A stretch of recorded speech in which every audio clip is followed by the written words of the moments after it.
సాధారణ ఓటర్లు కారు, మేధావులు, పట్టభద్రులు, ఉపాధ్యాయ ఎమ్మెల్సీ ఎన్నికల్లో పాల్గొని వారిని హెచ్చరిస్తున్నారంటూ మీడియా సమావేశంలో మాట్లాడిన సంగారెడ్డి బీజేపీ జిల్లా అధ్యక్షురాలు గోదావరి అంజిరెడ్డి తన మాటల్ని వెనక్కి తీసుకుంటున్నారని మీడియాకు తెలిపారు. రేపు సంగారెడ్డి జిల్లాలో ఓటర్ల అవగాహన సదస్సుకు బీజేపీ రాష్ట్ర ముఖ్య అధ్యక్షులు కిషన్ రెడ్డి, ముఖ్య నాయకులు రానున్న నేపథ్యంలో పార్టీ శ్రేణులు హాజరు కావాలని పిలుపునిచ్చారు. ఈ కార్యక్రమంలో రాష్ట్ర మహిళా మోర్చా అధ్యక్షుడు శిల్పారెడ్డి, జిల్లా ప్రధాన కార్యదర్శి బోదల మాణిక్యారావు, సీనియర్ నాయకులు పోచారం రాములు, రాజు గౌడ్, దోమల విజయ్ కుమార్, రాజశేఖర్ రెడ్డి, నరేంద్ర దేశపాండే తదితరులు పాల్గొన్నారు. వారికి శాసన మండలిలో మరి ప్రశ్నించే గొంతుగా నిలబడడానికి సిద్ధంగా ఉన్నారని చెప్పి నేను ఈ సందర్భంగా తెలియజేస్తున్నాను. మరి మీరు అనుకోవచ్చు, ఈరోజు 3 ఎమ్మెల్సీలు గెలిస్తే ఏమైతుంది, తెలంగాణ రాష్ట్రంలో అధికారంలో ఉంది కాంగ్రెస్ పార్టీ అని. ఓటర్ మహాశయులకు నేను ఈ వేదికగా హెచ్చరిస్తున్నాను. నిజంగా కనుక మీరు మళ్ళా మోసపోయి కాంగ్రెస్ పార్టీకి ఓటేస్తే అక్కడ వాళ్ళకి అంటే ఈరోజు తెలంగాణ రాష్ట్రంలో జరుగుతున్నటువంటి ఎలక్షన్స్ సాదా సీదా ఎలక్షన్స్ కావు. ఇది ఒక గ్రాడ్యుయేట్ ఎమ్మెల్సీ ఎలక్షన్స్ కాబట్టి ఈరోజు ఓటర్స్కి దిశానిర్దేశం చేయడం కోసం మరి రేపు ఇక్కడికి కిషన్ రెడ్డి అన్న గారు రాబోతున్నారు.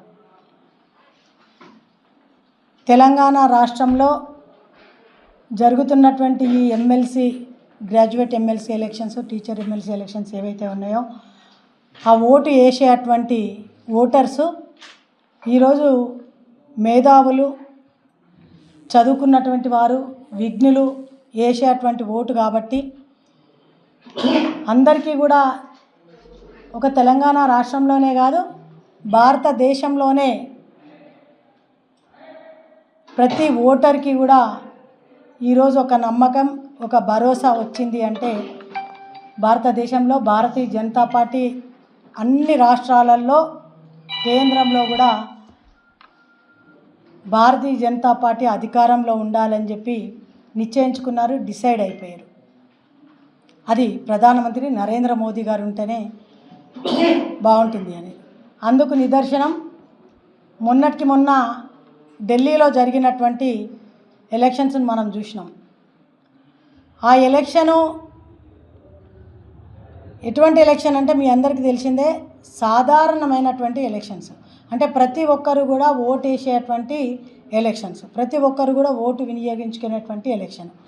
మరి కాంగ్రెస్ ప్రభుత్వం అస్థినాలో అస్తం తప్ప ఎప్పుడూ కూడా ఇక్కడ ఎవరిది పీఠం ఉండదు, ఎవరిక్కడ గద్దెనెక్కరు అని చెప్పినటువంటి అందరికీ నమస్కారం. ఉమ్మడి కరీంనగర్, మెదక్, నిజామాబాద్,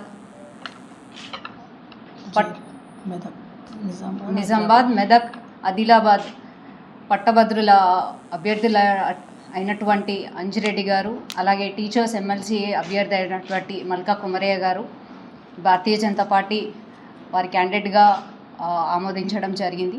దాంట్లో భాగంగా రేపు మా కేంద్ర మంత్రివర్యులు, మా రాష్ట్ర అధ్యక్షులు కిషన్ రెడ్డి గారు రేపు ఫస్ట్ వారి పర్యటన, ఓటర్స్ని కలిసే పర్యటన ఫస్ట్ సంగారెడ్డి జిల్లా నుంచి ప్రారంభం చేస్తున్నారు. దాని తర్వాత పటాన్చెరుకు వెళ్ళడం జరుగుతుంది. ఎలాగైతే గత ప్రభుత్వము అదే 2 లక్షల ఉద్యోగాలు ఇస్తా అని ఎట్లయితే యువతను మోసం చేసిందో, అలాగే ఇప్పుడు వచ్చిన కాంగ్రెస్ ప్రభుత్వం కూడా 5 లక్షల స్కాలర్షిప్ ఇస్తా అని యువతను మోసం చేసిందో, అట్లాంటి వాళ్ళకి బుద్ధి చెప్పే ఒక యోచనగా భారతీయ జనతా పార్టీ కదం తొక్కుతుంది. ఖచ్చితంగా పట్టభద్రులు, తర్వాత టీచర్స్ ఈసారి మా క్యాండిడేట్స్ అయినటువంటి మల్కా కుమరయ్య గారికి, అంజిరెడ్డి గారికి గెలిపించి శాసనసభ్య మండలికి పంపించినట్టయితే పట్టభద్రులకి, అలాగే గ్రాడ్యుయేట్స్కి అందరికీ కూడా న్యాయం జరుగుతుందని ఈ సందర్భంగా తెలియజేస్తూ, మీడియా మిత్రులు కూడా రేపు అందరూ ఈ యొక్క కార్యక్రమాన్ని పాల్గొని